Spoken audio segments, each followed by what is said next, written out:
Lo tahu nggak, Kitab Undang-Undang Hukum Pidana kita atau KUHP yang sekarang kita pakai itu dulu tuh disahkan pada tahun 1915 dan mulai berlaku di Indonesia tahun 1918. Tahun itu gue yakin emak bapak lo belum lahir, nenek lo juga belum lahir, masih jadi kecambah. Lo bayangin Indonesia pada zaman itu. Undang-undang itu sendiri bersumber dari hukum kolonial Belanda, Wetboek van Strafrecht voor Nederland-Indië. Aturan itu sendiri merupakan produk hukum turunan dari WVS Belanda yang dibuat pada tahun 1881 dan diberlakukan di Belanda 1886. Bayangin bro, tahun 1886 saudara.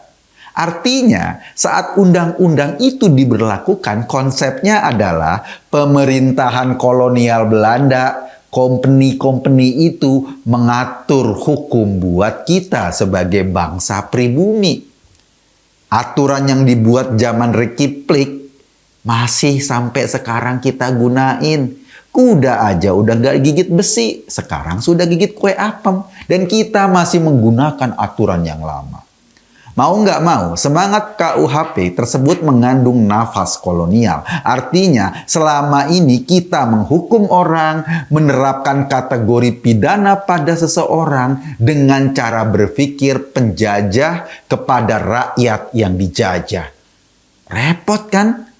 Bahkan, karena KUHP disahkan pada 1915, nggak mungkin dong dalam aturan itu sudah ada nafas semangat undang-undang dasar kita. Uang pembuatan undang-undang saja baru digagas pada 1945. Makanya sejak lama para ahli hukum kita mendesak diperlukan sebuah aturan hukum baru yang sesuai dengan semangat keindonesiaan dan juga kekinian. Agar dalam konteks hukum kita merasa benar sebagai warga negara Indonesia, bukan sebagai warga negara Hindia Belanda. Makanya ketika DPR kemarin mengetuk rancangan undang-undang KUHP, gue happy. Setidaknya kita bisa mempunyai aturan hukum sendiri. Aturan yang dibuat oleh putra-putri Indonesia. Dan pasti mereka memahami nilai dan kultur masyarakat Indonesia, bukan kacamata penjajah, kacamata kita sendiri untuk mengatur kehidupan hukum kita. Jadi hukum atau KUHP yang kemarin diketuk itu bukan aturan yang diadopsi dari luar lalu diinfuskan ke sini untuk kita jalankan. Bagi gua, semangat undang-undang KUHP yang baru bisa jauh berbeda dengan apa yang dirumuskan para penjajah yang mengatur kita. Misalnya, dalam KUHP yang lama, semangatnya itu semangat menghukum. Lo dihukum sesuai dengan perbuatan lo. Lo mencuri hukumannya ini. Lo berbuat salah hukumannya ini. Lo ngerampok hukumannya ini. Itu semangat KUHP yang lama. Semangat KUHP yang baru itu lebih pada korektif. Karena itu, dalam KUHP yang baru, kabarnya itu banyak hukuman-hukuman yang sifatnya bukan penjara atau hukuman badan. Banyak hukuman-hukuman denda. Kenapa? Ya karena itu, semangatnya bukan mau menyengsarakan orang, tetapi membuat orang jera.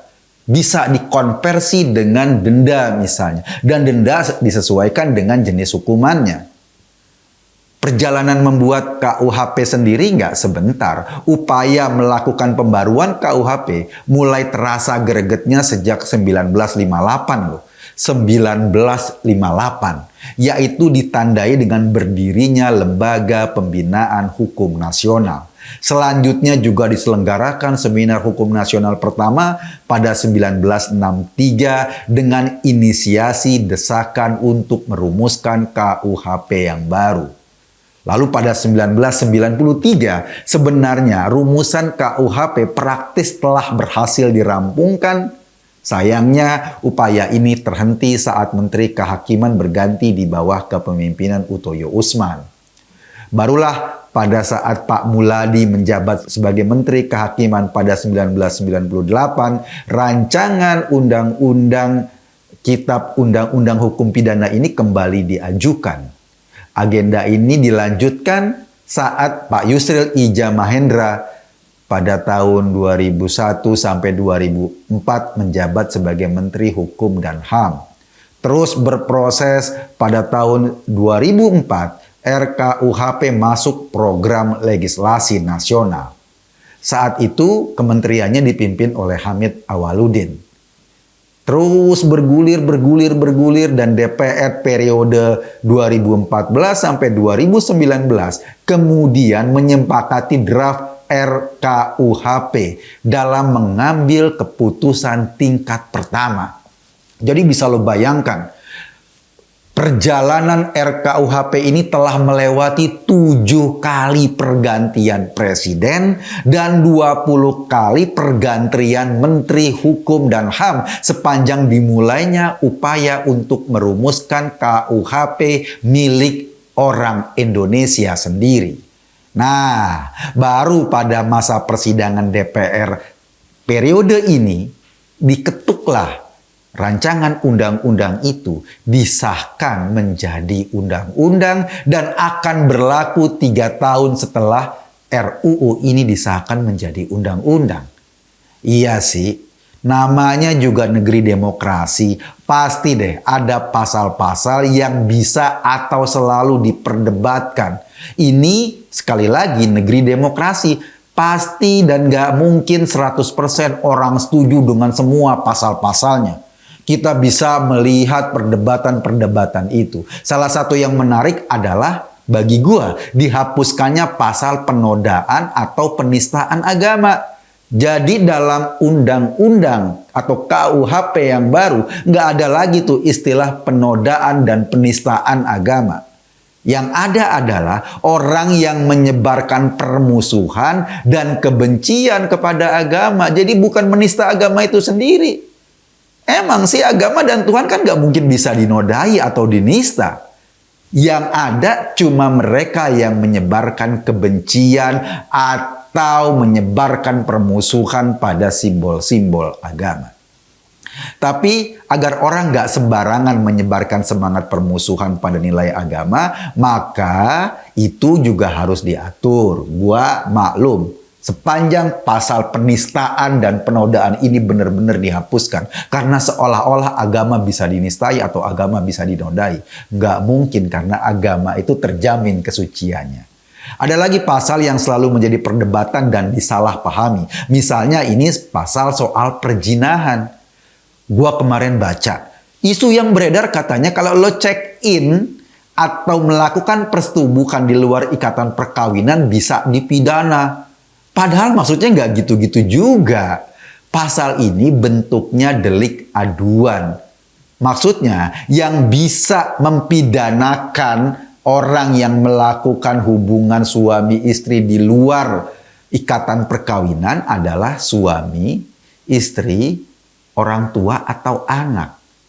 Jadi nggak bisa ya sembarangan orang ngegerebek, misalnya orang lagi check-in berdua pacaran lalu digerebek di hotel. Nggak bisa begitu. Itu melanggar hukum. Justru dengan adanya pasal ini yang bentuknya delik aduan, main hakim sendiri seperti penggerebekan itu yang nggak bisa dilakukan dan itu harus dihindari karena memang diatur. Masyarakat nggak bisa menerapkan gayanya untuk menghukum masyarakat lain karena kita punya aturan hukum yang jelas. Ketika pasal ini diperdebatkan, fraksi PKS yang tadinya ngotot bahwa segala bentuk persetubuhan di luar lembaga perkawinan bisa langsung dihukum. Dan kita protes. Kenapa kita protes? Lah ini kan mendorong negara memasuki ruang private warganya. Kalau belum apa-apa, setiap kali ada remang-remang lalu distempel perjinahan dan dihukum, bisa jadi barbar kita. Kalau ini delik aduan, mungkin kita bisa memahami. Kan yang ngadu istri atau suaminya yang sah yang pasangannya melakukan perselingkuhan. Karena aturan ini setidaknya bisa dibaca sebagai perlindungan pada nilai-nilai keluarga. Kalau misalnya istrinya selingkuh atau suaminya selingkuh dan istri yang sahnya mengadukan, kan ini menjaga nilai-nilai keluarga. Itu yang menurut gua bisa dipahami. Sepanjang nggak ada pengaduan ya nggak bisa dihukum. Tentu selain pasal-pasal tadi, ada beberapa pasal yang masih menjadi perdebatan. Misalnya soal penghinaan kepada presiden dan wakil presiden. Gua membaca ada berbagai sudut pandang yang mencuat mengenai pasal-pasal ini. Masing-masing punya argumen yang kuat. Tapi bagi gua, yang paling penting saat ini Indonesia punya aturan sendiri yang dibuat dengan semangat keindonesiaan. Dibuat oleh putra asli Indonesia. KUHP bukan hadir untuk mengokohkan kekuasaan kolonial seperti rancangan kitab hukum pidana kita yang sebelumnya.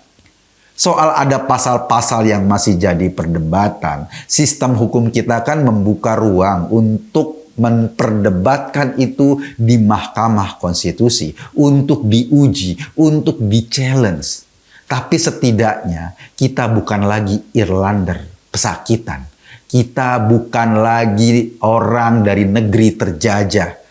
Saat ini ketika DPR mengesahkan kitab undang-undang hukum pidana yang baru, kita punya aturan berdasarkan kajian dan pikiran kita sendiri. Bagi gua, ini adalah lompatan hukum di Indonesia dan ini harus kita akui cukup membanggakan. Ya, perdebatan masih memungkinkan. Monggo saja ada ruang MK yang bisa dijadikan solusi untuk memperdebatkan pasal-pasal yang mau kita tolak. Tetapi bagi gua dan mungkin bagi teman-teman sekalian, ini adalah bukti bahwa bangsa ini mulai berdiri di kakinya sendiri. Kita bukan lagi inlander yang nggak bisa membuat aturan untuk diri kita sendiri. Dan gua bangga dengan ini. Gua rasa lo juga perlu membangunkan kebanggaan. Monggo silakan perdebatkan pasal-pasal yang memang bisa menjadi perdebatan. Ada ruang hukum yang bisa digunakan, kita bisa challenge di MK. Tapi setidaknya secara global, ini adalah hukum atau aturan yang dibuat oleh orang-orang Indonesia, bukan diadopsi dari company, bukan diadopsi dari negara penjajah yang mengatur kita sebagai bangsa jajahan. Terima kasih buat semua yang sudah kerja keras sejak 59 tahun yang lalu merumuskan KUHP yang baru dan sekarang kita bisa berjalan tegak di atas kaki kita sendiri. Gue Kokun tadi cuma mengajak Anda berpikir, kesimpulannya ya terserah Anda. Terima kasih.